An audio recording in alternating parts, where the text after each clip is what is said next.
Bienvenue dans cette vidéo Wicca. Donc nous sommes au chapitre 7, il me semble. Ça passe vite. Ouais, chapitre 7 sur la leçon 2. Donc chapitre 7 et dont le thème est les 8 voies qui mènent au centre. Donc les 8 voies qui mènent au centre. Tout un truc qui a coulé énormément d'encre. Et difficile à comprendre pour certains, même si c'est assez facile quand on comprend le principe en fait. Vous allez voir.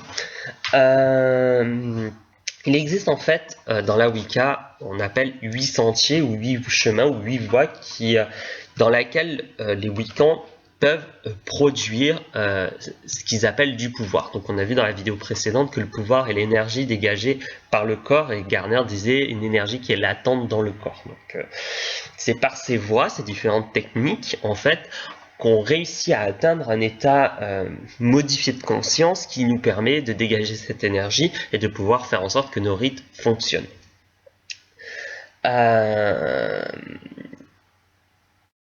Souvent, ces 8 voies sont symbolisées par une roue à 8 branches, qui est aussi le symbole aussi des sabbats, parce qu'il y en a 8. Donc à l'instant là, vous allez voir l'image du symbole qui représente les 8 voies qui mènent au centre. Vous voyez 9 points qui sont reliés, chacun leur rayon en son centre, et c'est le symbole des 8 voies. Chaque rayon part de la périphérique, du cercle, pour se mettre au centre. En fait, ce symbole représente un peu le lien entre chacune des voies qui en fait sont différentes chacune de l'autre, mais en les fusionnant permettent de créer cette énergie centrale, le pouvoir. Donc il y a donc 8 voies. Chacun des points en fait symbolise chacune des voies. Donc il y a la première des voies, c'est la méditation et la concentration. La seconde voie, c'est le chant, les sorts et les invocations. La troisième voie, c'est la projection astrale, avec des parenthèses sur le terme astral. La quatrième voie, c'est les encens et les potions et les drogues. Ça va avec. 5, c'est la danse. 6, c'est le sang et le contrôle du sang. 7, c'est l'autoflagellation. Et 8, c'est le grand rite. On va prendre point par point, les voir ensemble, et c'est facile à comprendre en fait, mais il faut juste comprendre la notion. Donc le premier, c'est la méditation et la concentration. Quand on se concentre, quand on médite, on monopolise de l'énergie, enfin notre conscience. Nous bloquons notre conscience vers une idée fixe. Par exemple, le vide, enfin pas le vide mental, mais le troisième œil, le souffle, la respiration, peu importe, une image. On concentre notre esprit vers cette image. Donc notre conscient est concentré et notre inconscient est libéré. Cet inconscient nous permet de dégager l'énergie nécessaire. En faisant ça, en concentrant notre esprit vers un point bien particulier, nous concentrant, bien, le mot va bien, toute notre énergie vers ce point-là. Donc, lors d'un rituel, il est important de méditer lorsqu'on projette l'énergie par la méditation, mais aussi il est important de se concentrer sur l'objet du travail. Et ça, c'est la première voie. La seconde voie, c'est les chants, les sorts et invocations.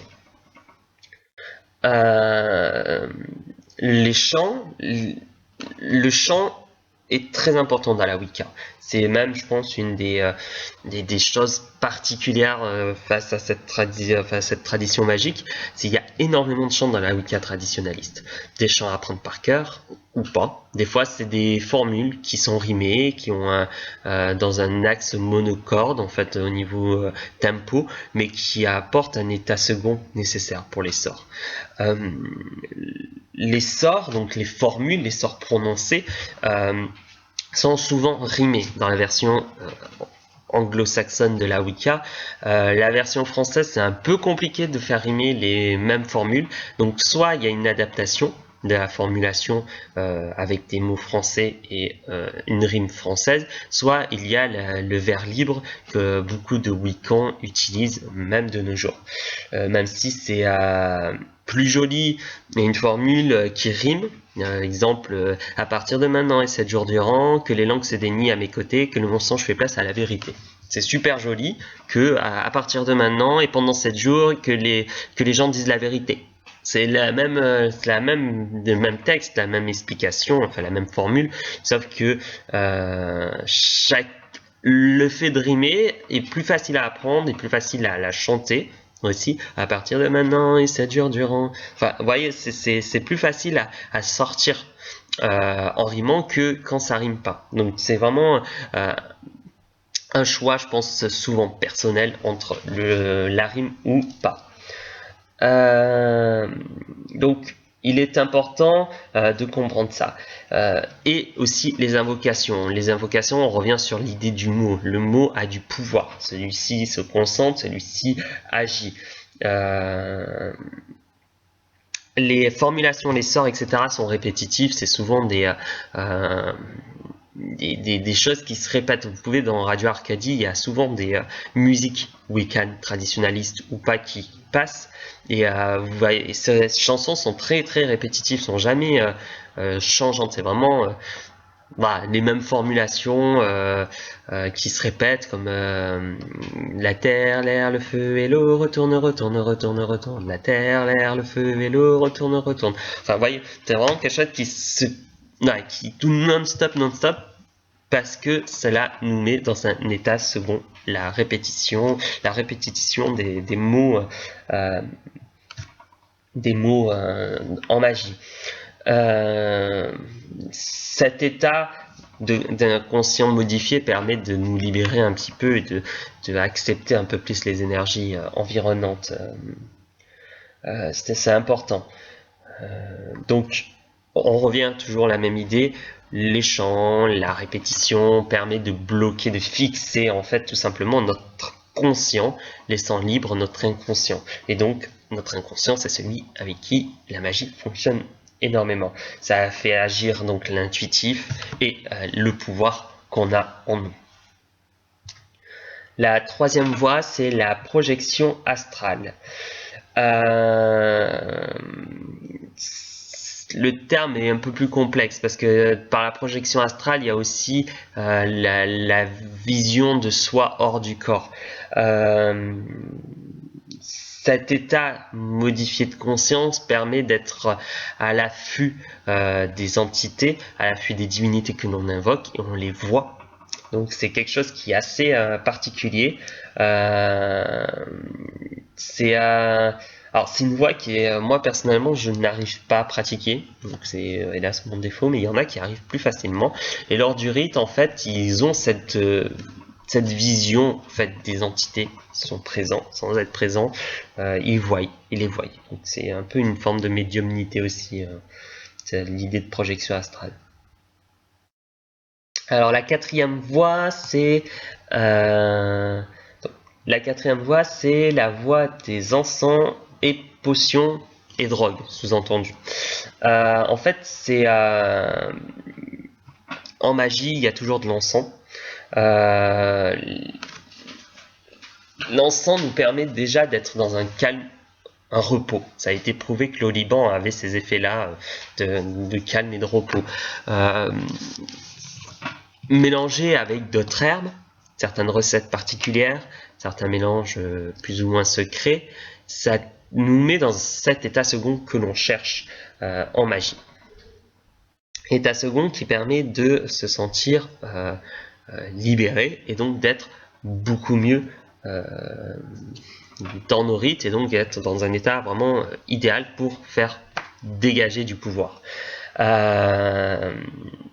Les végétaux sont souvent choisis parce que les anciens, dans le sens traditionnel, l'ont choisi. Donc les mélanges en fait ne changent pas guère d'une tradition à d'une autre. Enfin, quand je dis une tradition linéaire.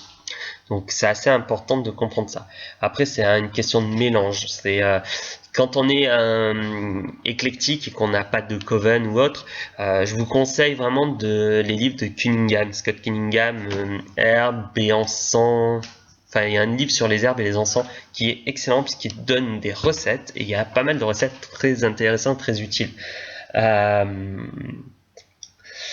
Donc l'encens sert à ça. L'encens doit doit vraiment fumer. Ça, c'est important. Allumer un stick un petit stick d'encens, ça sert juste à faire sentir bon. Ça sert pas pour vos rituels. Il faut du charbon, de la résine, beaucoup de fumée. C'est la base même de ce principe d'encens. Il faut que la pièce doit devenir un aquarium pour pouvoir respirer en fait cette odeur plus facilement. Par la fumée ou les vapeurs inhalées ou encore parfois grâce à l'indigestion de certains produits, on arrive à cet état-là. Quand le terme potion, on utilise aussi certains mélanges qui permettent d'atteindre cet état-là. Le vin, par exemple, c'est bête, mais le vin a cet effet-là. Pour une personne qui ne boit pas, par exemple moi, je ne bois pas, une gorgée de vin lors des sabbats ou des esbats, je vous avouerai que je brûle et je sens que l'énergie circule. Hein. Donc, on nous réveille, en fait, on fait réveiller l'inconscient, on tait un petit peu le conscient pour libérer un petit peu cette énergie, donc il est important de savoir. Par contre, il faut faire attention. Certaines herbes, certaines résines ne sont pas à fumer ou à boire. Par exemple, je donne l'exemple de rapidement la mandragore. Je vous déconseille d'en boire. C'est hyper dangereux. Il y a d'autres, par exemple le jusquiam, la digitale par exemple, très jolie mais très dangereux. Donc il faut faire très attention à ça, à ce que vous ingérez, ce que vous faites fumer. Donc Cunningham il est bien parce qu'il donne des recettes et c'est bien structuré.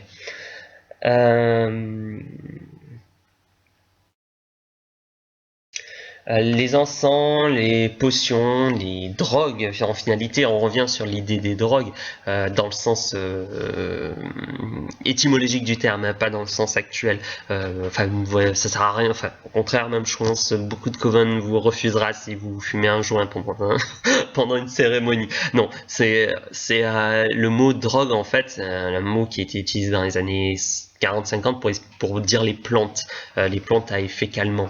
Donc voilà, les plantes à effet calmant, on va utiliser plutôt ce terme-là, permettent vraiment d'atteindre un état second et d'être dans la préparation idéale mentalement et adéquate pour les opérations magiques. Donc c'est vraiment important ce principe-là.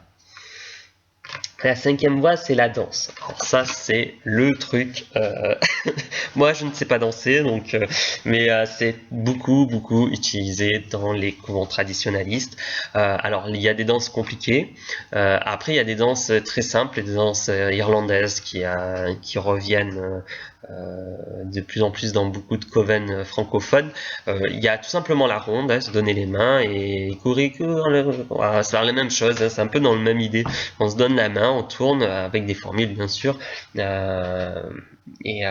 Généralement il y a celui qui entraîne, qui chante les formules et les autres répètent. Après il lâche une personne et il y a une forme de la spiral dance quoi qui est bien présent. Vous pouvez voir sur internet, il me semble sur YouTube, des spiral dance, des vidéos de spiral dance.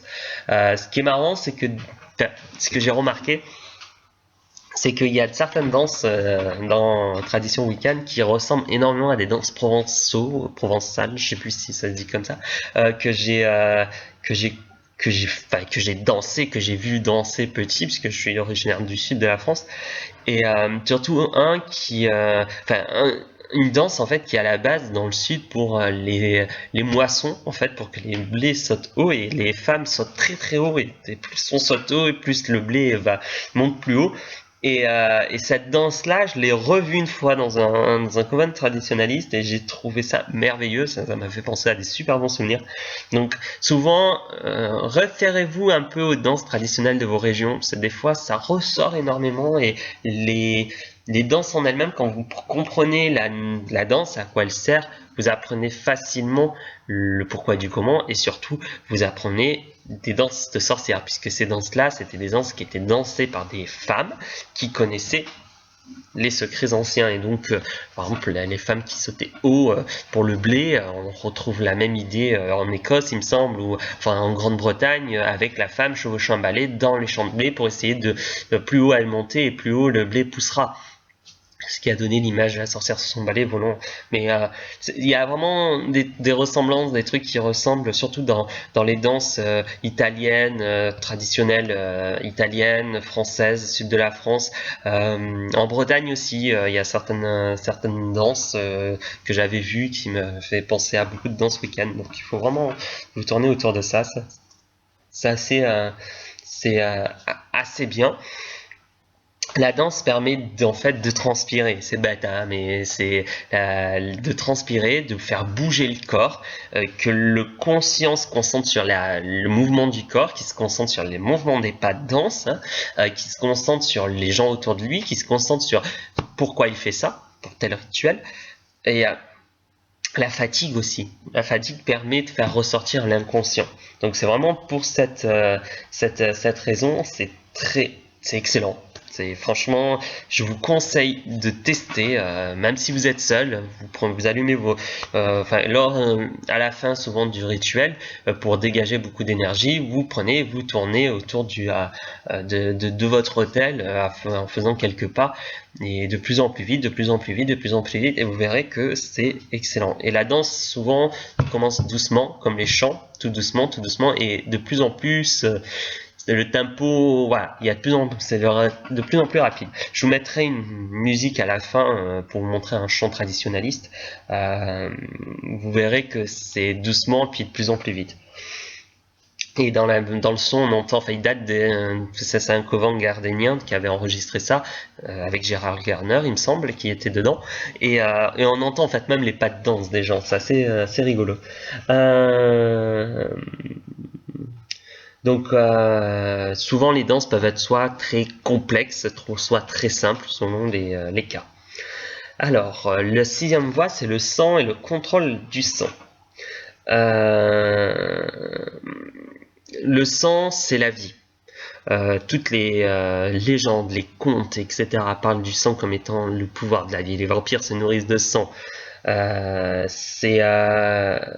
C'est notre identité, notre ADN aussi, le sang. C'est important de comprendre ça.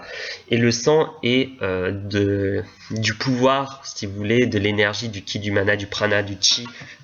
Et je crois que j'ai tout fait le tour. Jika, si vous voulez, pur. C'est de l'énergie pure de vie. Il contient donc beaucoup de puissance magique, de ce fait, beaucoup d'énergie. Il arrive dans beaucoup de rites où il faut marquer du sang certaines choses. Alors, il y a beaucoup de conneries aussi qui se disent sur ce sujet, que si on utilise le sang en magie, on fait de la magie noire, c'est faux. C'est dangereux, si c'est mal maîtrisé, ça peut être dangereux, mais ce n'est pas le cas. Par exemple, dans la Wicca traditionnaliste, lors de l'initiation, on se fait piquer le doigt. Lors d'initiation, on se fait piquer le doigt, on nous prend un peu de sang, mais c'est quoi, 2 gouttes quoi. C'est présent. Certains rites, il est important de donner le sang pour montrer voilà, nous souhaitons, on se pique, on montre que on donne notre énergie à un objet. Il est important d'utiliser cette énergie-là. Mais par contre, il ne faut pas en être dans l'excès. Il y a certaines entités, un peu comme des vers, on va utiliser ce terme-là, énergétique, qui adorent le sang, et au moment où du sang est versé lors d'un rite, il se colle à nous. Par exemple, un autel des ancêtres, tant que vous ne mettez pas de sang dessus, ça va, mais au moment où vous allez mettre du sang, ça devient de la nécromancie, ce que vous faites, et c'est plus de la Wicca, c'est d'autres pratiques qui sont plus ou moins pas dangereuses, dangereuses, c'est ça, c'est dangereuses, tant qu'elles ne sont pas très bien maîtrisées avec quelqu'un qui s'y connaît. Donc il est important.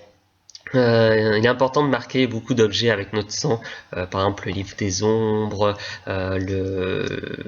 certains outils. Le sang vraiment fait partie de pas mal de sorts et d'envoûtements dans la Wicca. Le fait aussi, par exemple, d'ajouter une goutte ou deux de sang dans une potion qui nous est destinée ou dans un objet, un mojo ou autre, permet d'accentuer la puissance de l'objet, quoi. C'est important. Donc ça, c'est pour le sang. Et le contrôle du sang, en fait, c'est en lien avec les cordes. Dans la Wicca, il y a utilisation énorme de cordes. Ça, c'est, enfin, je vous conseille, si vous dans la Wicca traditionnelle, si vous rentrez, faites un stock de cordes. Et beaucoup de ces rites tournent autour d'une façon de s'attacher. Enfin, certains rites tournent sur la façon de s'attacher, qui permet de créer en fait des formes de garrot. Je mets des parenthèses sur ça pour créer en fait pour créer un état de demi-mort, ce qu'on appelle, bon, c'est hyper dangereux, donc c'est pour ça que c'est maîtrisé que par des grands prêtres ou grandes prêtresses, où ça fait des années qu'ils pratiquent ça. C'est des rites qui sont pas appris au premier degré, il me semble, c'est bien après, donc c'est vraiment des, on est initié, lorsqu'on est initié, par contre, on est attaché d'une façon particulière, et cette technique-là vraiment permet d'atteindre cet état-là. C'est dangereux, je déconseille aux éclectiques de le faire parce que on peut en mourir littéralement, donc c'est des techniques qui s'apprennent au deuxième degré, il me semble, au troisième degré selon les traditions, donc faire très attention avec ces techniques-là. Et la 7e des voies, c'est l'autoflagellation. La flagellation en elle-même, en fait, c'est l'utilisation de l'escourge, le fouet, en fait, wiccan. L'idée, c'est de se fouetter physiquement pour atteindre un état second par la douleur, mais pas que par la douleur psychologique, pas physique, pas que physique. En fouettant quelqu'un, ça pique. Il faut dire ce qui est, prenez un martinet, faites-vous ça sur le dos, vous verrez, ça pique. C'est pas douloureux, ça pique. Quand vous le faites vous-même, ça passe. Vous pouvez aller de plus en plus fort et ça vous avez pas mal. C'est parce que vous endormissez un peu la peau et donc le corps, le conscient se concentre que sur ça, sur ces picotements, et donc laisse l'inconscient partir. Mais lorsque c'est quelqu'un d'autre qui le fait sur vous, c'est encore plus fort, puisque rien que le geste, déjà, on a peur. C'est bête, on a peur. On sent le picotement, on se raidit. En se raidissant, en fait, notre conscience se concentre que sur ça. Il s'imagine le pire, puisque souvent, quand c'est le cas, on a les yeux bandés. Donc, il s'imagine le pire, et donc, le conscient est occupé, et pendant ce temps, l'inconscient fait ce qu'il doit faire. Et ça, c'est important de comprendre cette technique. Vous pouvez l'utiliser dans votre pratique personnelle, éclectique par exemple, lors de votre rituel. À la fin de votre rituel, utilisez un martinet par exemple pour, en fouettant le dos comme ça, c'est petit à petit, faut tenter l'expérience. Honnêtement, ça fait limite SM, mais c'est vrai que ça permet vraiment que l'inconscient se concentre sur ça et pas sur autre chose, donc ça permet de libérer plus facilement l'inconscient et qu'il puisse faire ce qu'il veut, quoi. La douleur doit être très légère, faut pas saigner, hein, faut pas nous fouetter au sang non plus. On n'est pas, on n'est pas dans les périodes, période d'esclavage et compagnie. C'est fini ça. Non, on fouette juste légèrement pour pouvoir atteindre cet état. Alors pour info, le fouet wiccan en fait s'inspire du fouet qui s'appelait le chat à 9 queues. Le chat à 9 queues en fait est un fouet avec 9 lanières où il y avait dessus 9 boules, généralement des nœuds qui étaient faits, ou à l'intérieur des fois on a ajouté des clous, des trucs pour faire très mal. En fait c'était des trucs utilisés par les navires, dans les navires pour les esclaves ou autres. Donc c'est inspiré de ça. Et ce fouet-là, le fouet à 9 queues, le chat à 9 queues, en fait, ce fouet-là, a inspiré l'expression qu'on utilise. On n'a pas à fouetter des chats, je crois, on dit comme ça. Il n'y a pas à fouetter un chat ou un truc comme ça. C'est ça, en fait. Fouetter un chat, c'est le chat à 9 queues. Donc, pour vous dire l'expression française, d'où vient cette expression et d'où vient l'escourge, à quoi il ressemble. C'est en fait donc le chat à 9 queues. Vous cherchez sur internet, chat à 9 queues, vous verrez. C'est un fouet assez assez joli. Donc pour la Wicca traditionnelle, enfin pour la Wicca en fait le fouet de l'escourge est en fait un fouet ou un martinier donc plus petit avec en lanière 8 lanières, donc pour les 8 voix, les 8 sabbats, etc. Les 8 lanières qui en même temps sont accrochées donc au-dessus, et donc les escourges sont utilisées pour ça. Donc oui, très léger, pas de douleur trop forte, parce que si vous coulez du sang, bonjour les larves. Donc voilà, c'est vraiment une technique bien particulière. C'est pour ça que je vous dis, fouetter doucement comme ça, c'est assez... faut tester. Enfin, je sais que c'est un truc dans notre famille, on a toujours fait... ça fait circuler le sang, comme disait ma grand-mère. Donc ça fait pas mal, ça picote, c'est rigolo. Enfin, bref, par contre, ça fait mal quand quelqu'un... Enfin, mal, pas physiquement, mais mentalement, on a tellement peur que ça fait bizarre.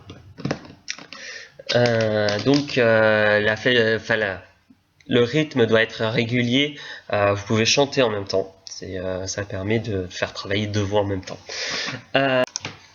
Donc là, nous sommes à la 8e voix. La 8e voix, c'est le sentier du grand rite. C'est le plus populaire, le plus connu, enfin du moins le plus la voie qui a le plus coulé d'encre, on va utiliser ce terme-là.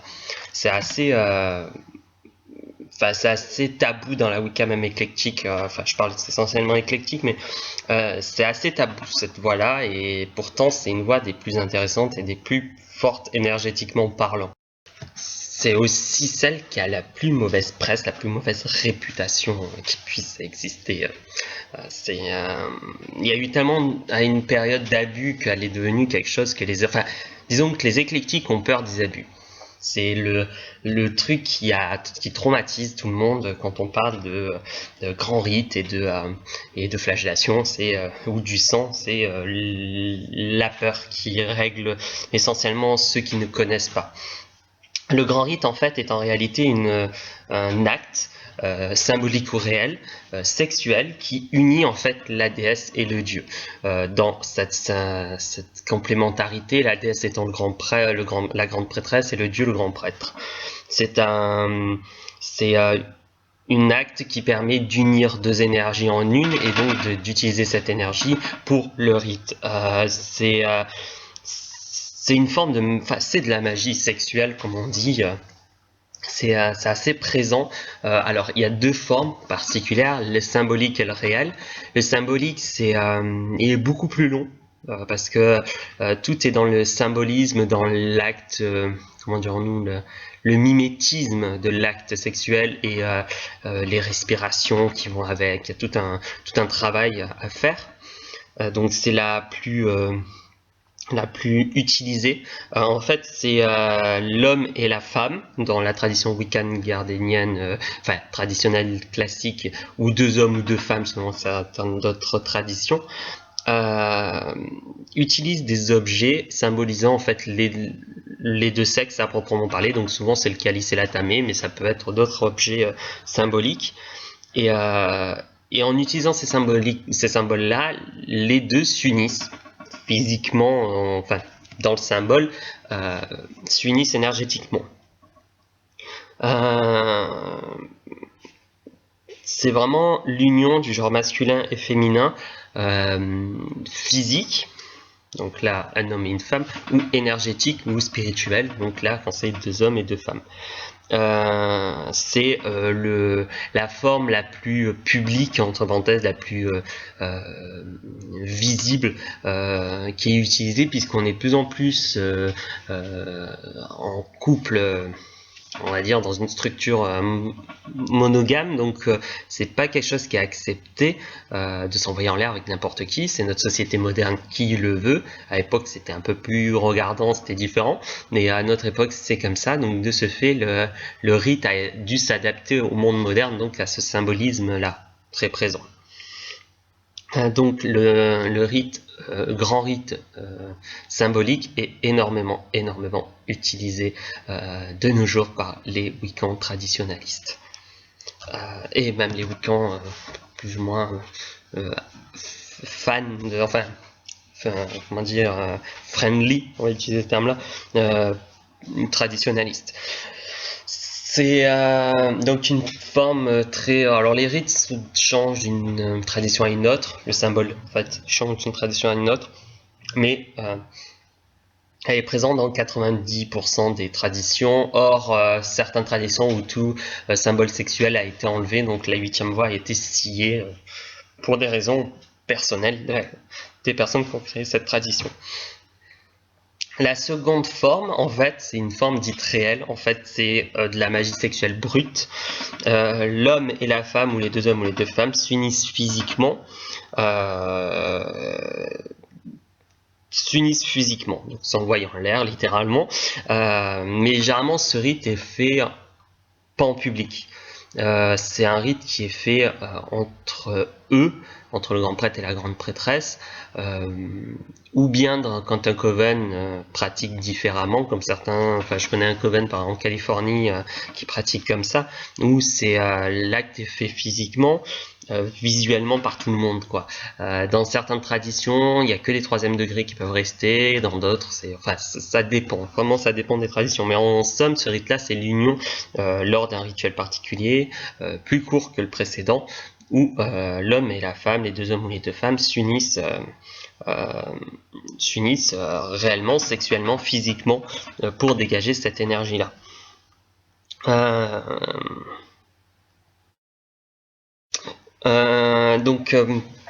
Souvent, c'est le grand prêtre et la grande prêtresse sont mariés, sont ensemble, du moins, sont dans une union ensemble, ou dans des unions libres.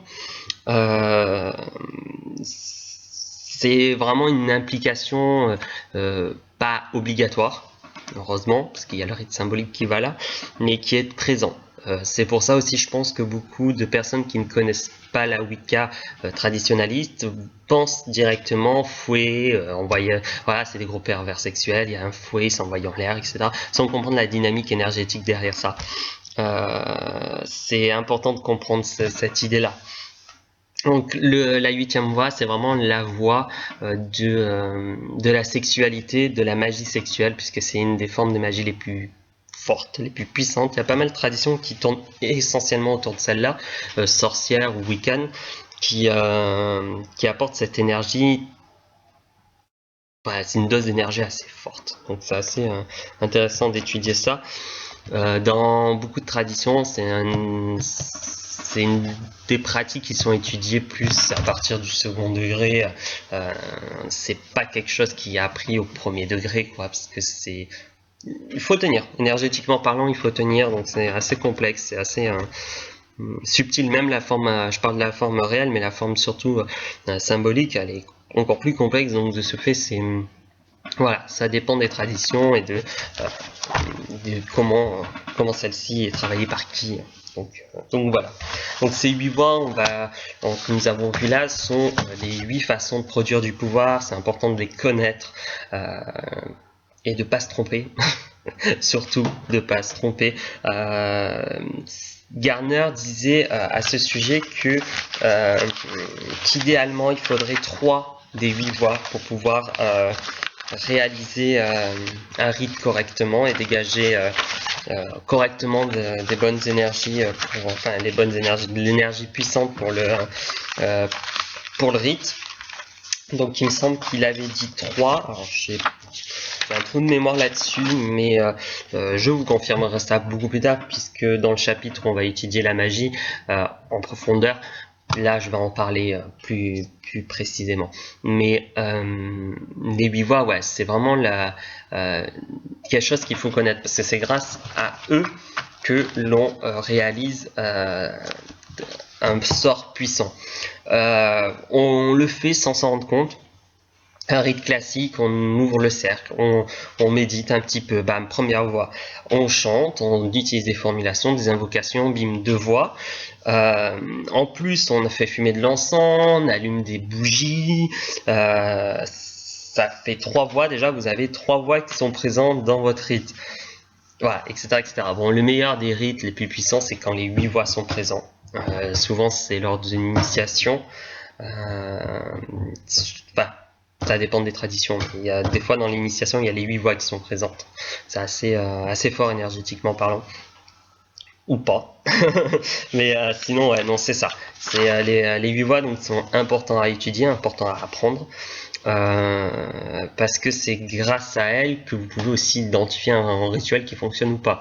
Quand vous êtes dans un groupe, on vous invite dans un rituel en groupe de magie, je parle de magie, pas de sorcellerie mais de magie, qu'ils vont faire leur rite et puis il n'y a aucune des voix ou une seule voix qui est étudiée. Par exemple, on va méditer, on va visualiser ça et tout. Ouais, mais la méditation, la visualisation et tout fait partie d'une seule voix. C'est pas assez énergétiquement parlant pour produire encore plus de pouvoir et pour atteindre le souhait que l'on désire.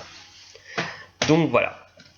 Donc nous avons fait le tour de la leçon 2, ça y est, c'est la fin, au bout du 7e chapitre, donc c'est la fin, en espérant que cela vous a plu. La prochaine leçon, ça sera la leçon 3 sur les outils, les vêtements et aussi les noms de sorcières, donc il y a beaucoup de personnes qui m'ont posé la question à ce sujet-là, je vais vous répondre, ça va être très simple, très rapide, très facile à comprendre. Et voilà, nous allons travailler chacune outil par outil avec des explications de chaque outil, les différents qui puissent exister et ce que vous pouvez trouver autrement. Donc voilà, merci beaucoup, je vous dis à bientôt et comme on dit, Merry Part. We invoke the Queen of Queens, Areda, Areda. Come to us in all our dreams. Blessed Goddess from above, grant us peace and grant us love. Lead thy children here below. Let us all thy secrets know. Perfect love and perfect trust. Lest would turn all into dust. Let the mill keep spinning round. The wheel of life where all are bound. Upwards, upwards, on and on. Till our souls with thee are one. Nearer, nearer, nearer come.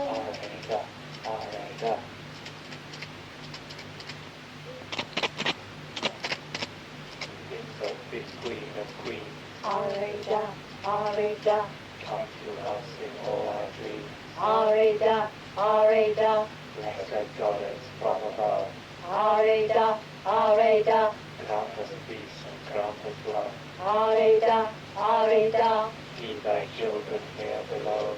Areda, Areda, Let us all thy secrets know. Areda, Areda, Perfect love and perfect trust. Areda, Areda, Lest would turn all into dust. Areda, Areda, Let the mill keep spinning round. Areda, Areda, The wheel of life where all are bound. Areda, Areda, Upwards, upwards, on and on. Areda, Areda, Till our souls with thee are one. Areda, Areda, Nearer, nearer, nearer come. Areda, Areda. We invoke thee, Queen of Queens, Areda, Areda. Come to us in all our dreams, Areda, Areda. Blessed Goddess from above, Areda, Areda. Grant us peace and grant us love, Areda, Areda. Keep thy children here below, Areda, Areda. Let us all thy secrets know, Areda, Areda. Perfect love and perfect trust, Areda, Areda. Lest would turn all into dust, Areda, Areda. Let the mill keep spinning round, Areda, Areda. The wheel of life where all are bound, Areda, Areda. Upwards, upwards, on and on, Areda, Areda. Till our soul